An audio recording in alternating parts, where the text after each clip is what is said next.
শুনি আমরা এখন সকল মানবতার পক্ষ থেকে সকল উপস্থিতি জনতার পক্ষ থেকে আমরা ঘোষণাপত্র পাঠ করব।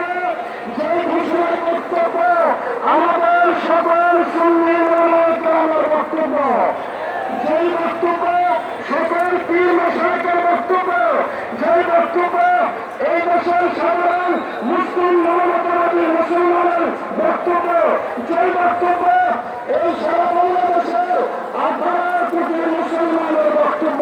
ঠিক না? আমরা সেই ঘোষণাপত্র পাঠ করব। ঘোষণাপত্রের পরে আমাদের মিলাদ শরীফ হবে। মিলাদ শরীফের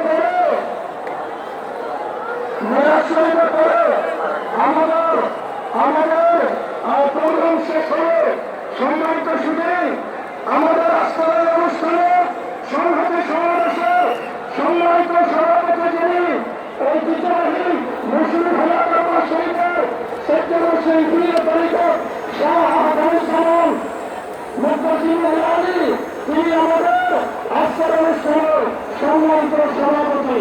সম্মানিত শুধু আপনাদের দৃষ্টি আকর্ষণ করছি, একটু আপনাদের দৃষ্টি আকর্ষণ করছি আমাদের এই প্রোগ্রাম নিয়ে বিভিন্ন জটিলতা এবং বিভিন্ন ষড়যন্ত্র হয়েছে। আমরা সকল ষড়যন্ত্রকে ছিন্ন করে আমাদের কিছু ভাই তাদের সহযোগিতায় আমরা অনুষ্ঠানটা আজকে এখানে আয়োজন করতে পেরেছি। সেই জন্য আমি বিশেষভাবে কৃতজ্ঞতা জানাচ্ছি। জাতীয় নাগরিক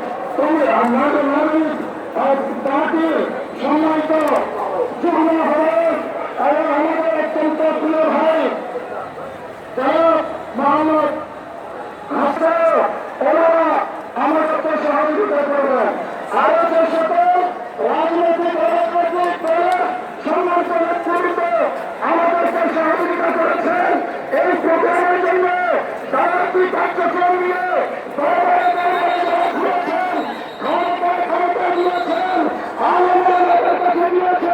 আমরা সবার কাছে কৃতজ্ঞতা করি। সম্মানিত সঙ্গী, আমরা সঙ্গে আর আগামীতে এইরকম প্ল্যাটফর্ম তৈরি করবে। আর এখন